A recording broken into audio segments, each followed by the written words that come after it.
Okay, Swindon Town and Manchester City kicked off this season's FA Cup third round. It's finished 4-1 to Manchester City. I think the scoreline does actually flatter Manchester City a little bit. Swindon with some very naive playing out from the back. And then, to be fair, 2-0 at half time.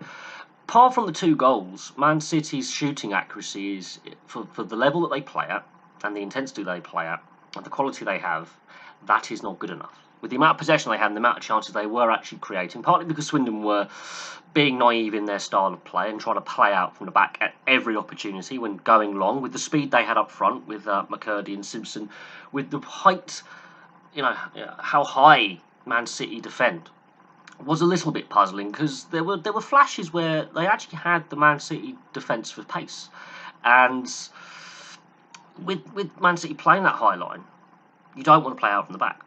So Swindon were their own worst enemies. Bernardo Silva's goal, that's a great deep midfield run into the box. Cole Palmer, what a young player he is. He deserves more game time. But this comes actually from Swindon giving it away, trying to play out from the back, ironically. And then there's a little bit of build-up play. But Palmer, what can I really say? I think he was City's best player this evening. Bernardo Silva is not a striker, and this is, I think, another weakness with Man City is playing without that out-and-out centre-forward striker kind of player, where you have midfielders basically filling in the role. They have never, since Aguero left, basically solved that little problem, and that's a Guardiola problem. He's obsessed with playing without this focal point up front. Now, there are ways to defend that, and there's ways not to defend that. And the way not to defend that is how Swindon played in the first half. But Bernardo Silva, it's a very, very good finish. It's a very, very well-timed run. It's a very, very good ball in by Palmer, the young player, out on the right wing. Gabriel Jesus, I'm just going to leave that this one here. How about we just give you the ball? That was really head-scratching play by Swindon. You know they have the pace up front with McCurdy and Simpson. You know Man City are playing a very high defensive line and they are beaten for pace by the Swindon strike pair up. Go long. The goalkeeper doesn't want to play it short. But he's not given the options by the players in front of him. They were persisting with this play out from the back mentality, and that is a gift of a goal for Gabriel Jesus. And it is 2-0 at half time. Now, I think City played better in the second half than the first half. The free kick by Gundogan, that is actually pretty good vision by Gundogan to notice that the wall is 3 yards too far across. That's poor wall positioning by the goalkeeper. At the same time, that's brilliant vision to not only get the bend and the pace on the ball to beat the keeper at his near post, but to realise that the wall is 1.5 to 3 yards too far to the right. You have to be pretty aware of the situation and your angles to do that. So that in itself was a brilliant free kick. Possibly the best bit of set piece play I've seen in quite some time. To notice that the keeper should he really be beaten there? No, but the wall should have been placed better. So that's on the goalkeeper. That one.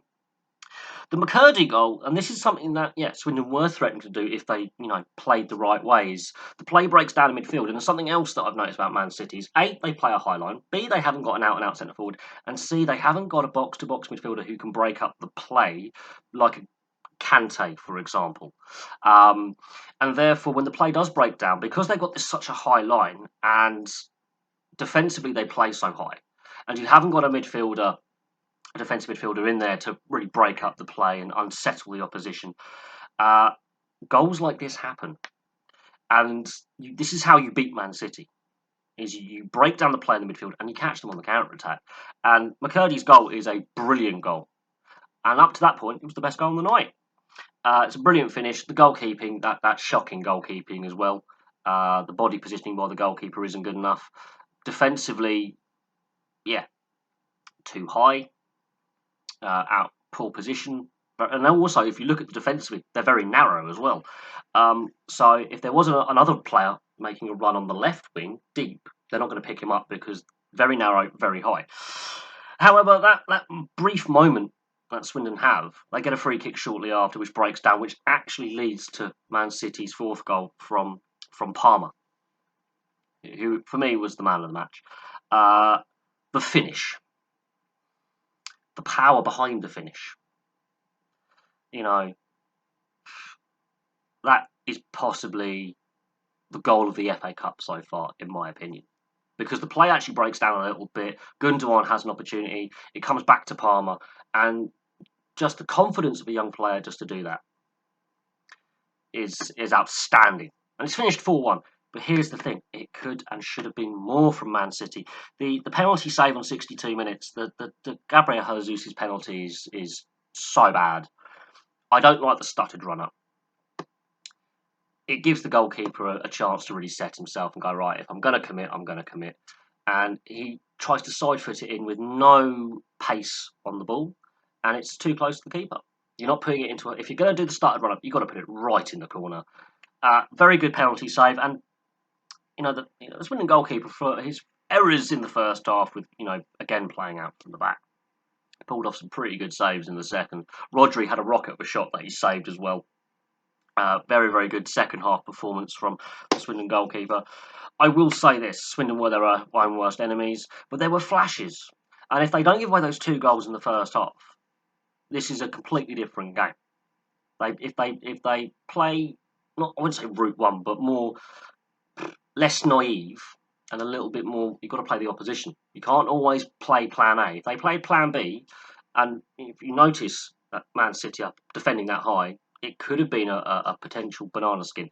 So if you're scouting this Man City side as, let's say, lower league opposition in the 4th round, again, you've got to focus on that high defensive line that can be very, very narrow at times. And you've got to be aware that they don't have that defensive midfielder to break up the play. So get at them in midfield, rough them up a little bit. And that lack of a centre forward, if you know they're going to play without an out-and-out striker centre forward, there are ways to defend it. And the way to defend it is not to play out from the back, pressurise the midfield, and hit them on the counter-attack when the play breaks down with pace. So if you've got a quick winger or centre forward, have them sit on the back shoulder of the back four, just on the defensive line, and put that ball over the top, or put that ball into a wide channel. Because Man City, for me, even though they won 4-1, they look vulnerable defensively. But there we go. A competent performance by Man City. I wouldn't say they played brilliantly. I think Swindon helped them massively with 3 of the goals, quite frankly.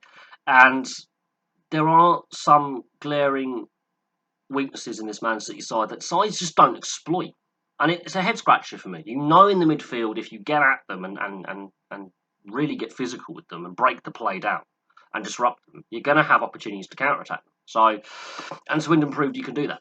They had flashes. It was just they only got the 1 goal. If they, played a little bit more plan B than plan A, could have been a different result. But all told, the atmosphere from the Swindon fans was brilliant. It was great to see, a packed stadium. There was a lot of empty seats in the second round, so it's great to see that full stadium. And let's hope that the rest of the weekend's fixtures are just as lively. Millwall Crystal Palace being the lunchtime kickoff tomorrow, which I will be watching. That looks to be a feisty encounter at the New Den. And thank you very much for watching. Place your thoughts below, and I'll have some more videos for you very, very soon.